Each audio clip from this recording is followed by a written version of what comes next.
Hey guys, Erin Wester here. So as you can see, I just got my workout done, but I got my workout done late. I had a headache this morning, so I went back to bed for a few hours, but I got it done. That's all that matters. This morning, I want to talk about something that's hard to talk about. Part of my story that, I've shared bits about, but I really haven't 100% been honest and told you guys 100% how it affected me. Forgive the sports bra, the crazy hair. That's just what happens after I work out. So just did day 4 of Country Heat. I did a little video I won't give you earlier of how I modify it, so you can check that out if you're doing Country Heat. But really, I wanted to come on here today and really talk about my story, part of my story that I've never shared before. So for those of you that don't know me, my name is Erin Wester. I am a full-time online health and fitness coach. Beachbody coach, whatever you want to call it. I am a mom of 3, 2 on earth and 1 in heaven. We lost our twin daughter at 12 days old last November. And our other daughter is 10 months. This week she turned 10 months. So she'll be a year in no time. And my son is 9 years old and is a type 1 diabetic. So we have daily struggles with diabetes, and both of my daughters had heart issues, so we go to cardiology for her as well. So we're at Children's Hospital a lot. But that's okay, because Children's Hospital is a fantastic job. So, and I used to be a social worker as well. I was a social worker for about 6 years. So I'm retired as a social worker at the age of 35 and became a coach full-time from home so I could be with my kids and not put my daughter in daycare.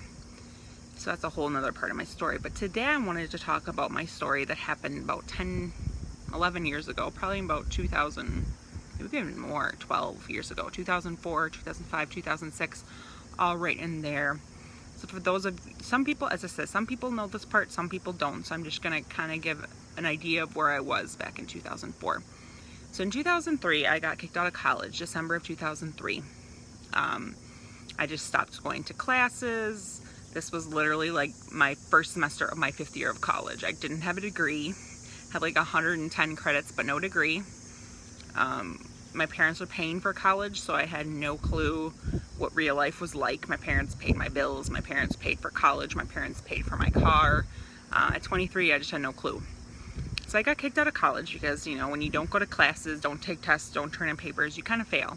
You kind of get zeros in all your classes. So that's what happened to me. I failed out of college. And I was all the way up in River Falls, Wisconsin, which is about 5 hours from where I live, where my parents live, and where I live now.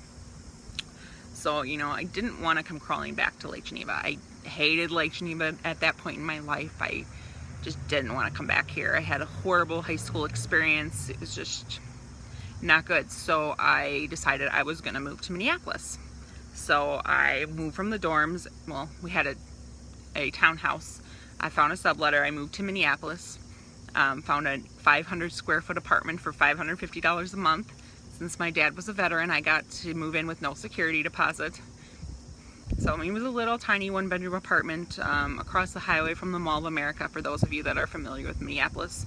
I'd gotten a job at the airport, actually, working at this company called In Motion Pictures. At the time, we would sell portable DVD players for like $1,000, and we would also rent DVD players on flights if people were going to certain locations where there was another In Motion Pictures where I could drop it off. It was like a DVD rental place, and this is where I worked in 2004. So that's what I was doing. I had my own apartment. I was working at the airport. That's what I was doing. Still drinking excessively like I was in college. So much so that I wouldn't have enough money to pay my rent at the end of the month, and I would have to call my parents and ask them for money, and they would send me money. Well, all that drinking, I was going to the bar a lot. There's a bar called Brothers in Minneapolis. They also have it in Madison, lots of other college towns. They have this bar called Brothers. And I met this guy at the bar. So this was in 2004, so I was about 24 years old. So I met this guy, and he had tons of tattoos. I thought he was very attractive at the time. That's just, I was attracted to guys that my parents knew were bad for me. That's just what I was attracted to, because I was rebelling against my parents, trying to show them I could do everything all on my own at 24, even though I was still asking for money. It was just a horrible time in my life when I was an alcoholic, and I was emotionally eating, binging on food because I just felt so bad about myself because I was always asking for money and I was drinking all my money away, and I just felt so bad about myself that I would like eat fast food all the time. I didn't cook. I would just eat horrible food, drink crap loads of alcohol, and I was just destroying my body and destroying my mind. So I met this guy, you know, I didn't know how old he was. I didn't really know anything about him, and we started dating. I think it took a few months for me to learn that he was 8 years older than me, so he was 32, I was 24. And, you know, I still had my own apartment, you know, I was still asking my parents for money, still going out every night. That was just kind of my life. I would go to work, I would go to the bar, I would go to work, I would go to the bar, I would go to work, I would go to the bar. That was just my life, sadly. And I was dating this guy that was horrible, totally bad news. Smoked marijuana, found out he was dealing drugs, marijuana, cocaine, heroin, these things that I knew nothing about from my sheltered life. So, you know, of course I started smoking marijuana. I didn't do anything else, just smoked marijuana. I had smoked a little marijuana in college, because that was the age, late 90s, early 2000s, marijuana was the cool thing to do. So that's what I was doing, and drinking and destroying my body with bad food and soda and chips and just horrible food. And gaining weight like crazy, because I was pretty good shape when I went to college. I was pretty low in weight, but I gained probably 50 pounds going to college and after and all those things. So, you know, bad news guy, horrible for me. You know, didn't feel like I had purpose. So I found a job actually working in Arizona as a horse trainer. So, you know, I was like, well, it'll get me away from him, you know, see if this relationship is really worth it. If long distance works, then this will work. So I moved to Arizona. My parents drove me and my stuff to Arizona with me with a U-Haul, and I started training horses in Arizona. Very low pay, but I had a place to live, but I mean, it was super low pay. I think it was like $30,000, maybe not even 28. It was really low pay. But I mean, I had a place to live, and really the only bills I had was paying my car payment, my car insurance, and my cell phone, and groceries. Those were really the only things I had to pay for, because I was working so much I didn't really go anywhere, and I didn't do anything for fun. And obviously I bought beer sometimes, but my drinking was way more under control when I was out of that environment. Still kept dating the guy, and you know, I lived in Arizona for a year, and I absolutely hated it. I did not like working for somebody else as a horse trainer. If I was ever to be a horse trainer, it was going to be my own place. So I foolishly moved back to Minneapolis and moved in with this no good, 8 years older than me guy. So at this point, we're in about 2005. I move back to Minneapolis, move in with him and his roommates, and you know, it just got worse. And not only was the drinking back, not only was the marijuana use back. I mean, I got a job at a bank, and I had to drink that stuff that helps you pass drug tests. I mean, that's what I had to do to get the job. But at that point, I'd stopped smoking marijuana. I just didn't do it anymore. I still drank, but I wasn't doing any more drugs. I'd seen how bad drugs were affecting people, and I just couldn't do it anymore. And I was afraid of random drug tests, so I was like, no, I'm done. So, you know, we were living together. We had 2 other roommates. It was a 2-bedroom apartment, and one guy was in the other room and one guy was in the basement. And still couldn't pay rent. I had to get a second job working at Victoria's Secret at the mall. So I was working at customer service in a bank all the way downtown, and then I would take the Metro line all the way to the Mall of America to work at night. So basically, I was paying the rent, and they were doing nothing. But that's not the worst of it. The worst of it is that the relationship started to get violent. Physically violent. He would drink, he would be high, he would get angry, he would throw things, he would make holes in the wall. At that point, he wasn't actually hitting me, but he was super angry. He would break my stuff, he broke my glasses, he broke my computer, again, holes in the wall, broke dishes, broke glasses, like glasses you drink out of. And it was just, that was going on for months, and finally it progressed to him starting to hit me. Punched me in the stomach, hit me in the back, places where if there was a bruise, people wouldn't see it because it was covered by clothes. Never hit me in the face because you could see that. Every time this would happen, it was a townhouse, so we had neighbors, so someone would call the cops.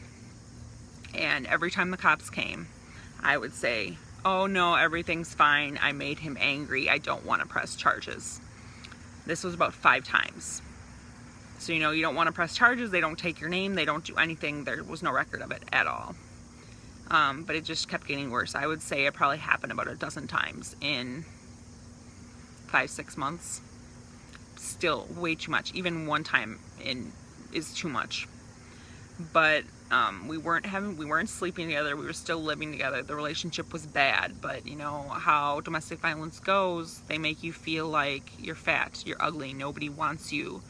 My parents didn't care about me. My friends didn't care about me. Hey, Marlene. Just really making you feel like you're nothing. That's really what domestic violence is. It's not just the physical abuse, it's the mental abuse. Even though I was paying all the bills, still making me feel like I was nothing and I wasn't contributing and I didn't love him enough, and my parents hated me, my friends didn't care about me. Really all I did was go to work and go home and be with him, and that's really all I did. And you know, I had been talking to my parents like every day. Now I was lucky if I talked to them once a week.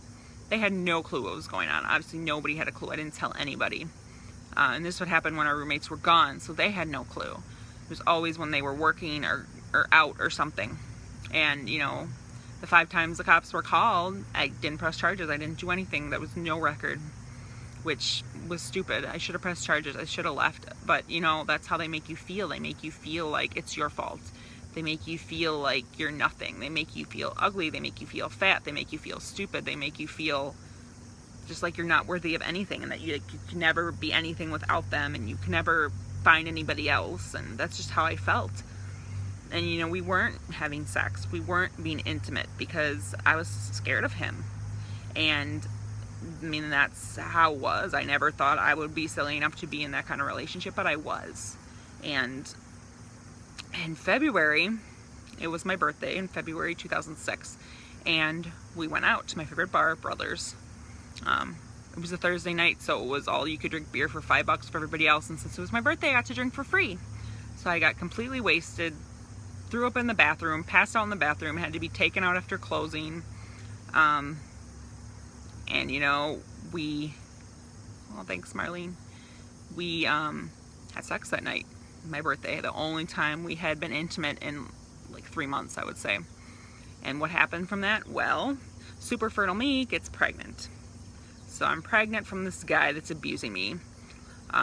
He's telling me that he'll get better, he won't do it anymore. He wanted to go to anger management. Later I found out he would only go to anger management if I would find him anger management and sign him up and bring him to anger management, which I wasn't gonna do. So I said, you know what, it happens again, I'm gone. Now I was pregnant. I had another human being in me. I didn't want to be pregnant. I didn't want a kid. We were horribly in debt and barely making it by. And I didn't want to be pregnant. I didn't want a baby. I was then 26 and I didn't have a college degree. I was working at a bank for $11 an hour. I just didn't want it. And I never ever considered abortion though, because I had had a miscarriage back in 2003. So, you know, I was not gonna have an abortion. And you know, he said he'd change. He said he wouldn't do it again. I said, fine, next time you do it, I'm leaving. So obviously it happened again, about 2 months. He was good for about 2 months, until a month and a half after we found out. So I was almost 3 months pregnant at the time. And it happened again. And I said, no, I can't do this. I said, I'm leaving. I'm moving back in with my parents. I'm leaving. I mean, our parents were so happy we were having a baby. They wanted us to get married. We were planning this wedding on a boat in Stillwater Lake or river or whatever. I don't even remember what it was called anymore. It was so long ago. But this was 10 years ago. It's hard to remember. Plus, you kind of repress some of these memories. So, you know, I decided I was going to do something about it. So, you know, I said I was going to leave. While I was leaving, he was still wrecking stuff, making more holes in the wall. I said I was done. I was not on the lease. I didn't care, you know. So I packed all the belongings I could into my car. I got in and I drove away. He was there. He was kicking the car, beating the car, just horrible. I said, you know my number. I've got to go. You know, and I left. I drove the 6 hours from Minneapolis, 6 hours back home, called my parents on my way, and I literally told them what happened on the phone. And, you know, they had no clue this was going on. They had no clue there was any domestic violence or any abuse or any of that going on at all. They had no clue. So when I was on the phone, they said, absolutely, you can come home, but if you go back to him, you can never come back here. So basically telling me I have to come home and stay there and not go back to him. So that's what I did. I went home. I said, well, I'm never going to hear from him again. It's okay. So, you know, it was rough. I was a single mom. I didn't have a college degree. Nobody wanted to give a job to a girl that was 4 months pregnant. I had to go on state assistance. I had to get food stamps. I had to get Badger Care. And these are all things that I didn't want to do, but I had to do it because I was having a baby, for God's sakes. I still didn't want the baby, but I was having a baby, and I had to make the best of it. And my parents were going to help me, and I was going to be okay, and I was going to go back to school, and I was going to make my life a better thing, just make my life better. So, you know, when you're on Badger Care and you give birth to a baby, they ask you who the father is, because obviously they want to go after him for child support so we can pay half of all the expenses, and so you can get child support. So foolishly, I gave them his name. I should have said that I didn't know who the father was. I really should have. It would have made life so much easier for me, but I gave them his name and his number, and they tracked him down. I hadn't heard from him. He knew when I was giving birth. He didn't call. I didn't hear from him until he got summons for child support. Then I got a phone call from him saying he wants to work things out, and I said, absolutely not. I said, I'll see you in court. So, you know, I got a lawyer. My parents paid for my lawyer. We fought him in court. I was having anxiety attacks, depression. The anxiety was horrible every time I had to go to court. I would literally have anxiety attacks every single day I was going to go to court. I think I had anxiety attacks for days before I went to court. So, you know, we went to court, and he was trying to say that I was bipolar and that I was unfit mother and all these things. But, you know, I came right back at him. I said he was an abuser. I said that he was a drug dealer. He was a drug user. He was an alcoholic. Fortunately, there was no record of the domestic violence, so I couldn't prove that because he absolutely said that didn't happen.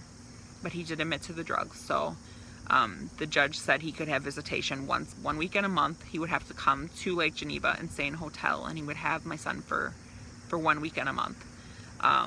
Every weekend was torture. Every weekend I would have anxiety attacks. Every weekend I would just feel horrible because my son was with this guy that was horrible. Another part of the agreement was that he would have to have an adult family member who was not a felon. He doesn't come from a great family. He would have to have an adult relative that wasn't a felon to supervise him. And that was how things went. Eventually, he convinced me to just do it every other month, and then he would come Friday, Saturday, Sunday instead of just coming Saturday, Sunday. So, I mean, that's really how things were. And I would have anxiety attacks every other month. And eventually, when my son was 4, he was diagnosed with type 1 diabetes, and his father thought he could treat him like a type 2 diabetic, and we made the judge say he had to go to classes and at Children's Hospital in Milwaukee, but he never did it. So he had his visitation suspended back when my son was 4. That was 5.5 years ago. And he never took the classes, and I never heard from him again, and I still haven't heard from him. Yes, I still get child support, but I don't ever hear from him. Nothing. I did get an email from his mom once when my son was 7 asking, oh, is he in school yet? How's he doing? I blocked her email, but my number has never changed, and they've never called, and I'm so grateful. And my husband is now his father, and it's the best thing that could have ever happened to us. But I know that was probably hard to hear, but that's my story. And how I actually became a social worker is because I had a horrible social worker when I was on state assistance, and I wanted to do better for people. So that's why I became a social worker, but now I get to stay home and do this coaching thing and be with my kids. So I hope this wasn't too deep for everybody, and if you have any questions, if you're in a domestic violence relationship, please reach out to me. I'm 100% willing to help. Have a great day, guys, and I'll talk to you tomorrow. Bye.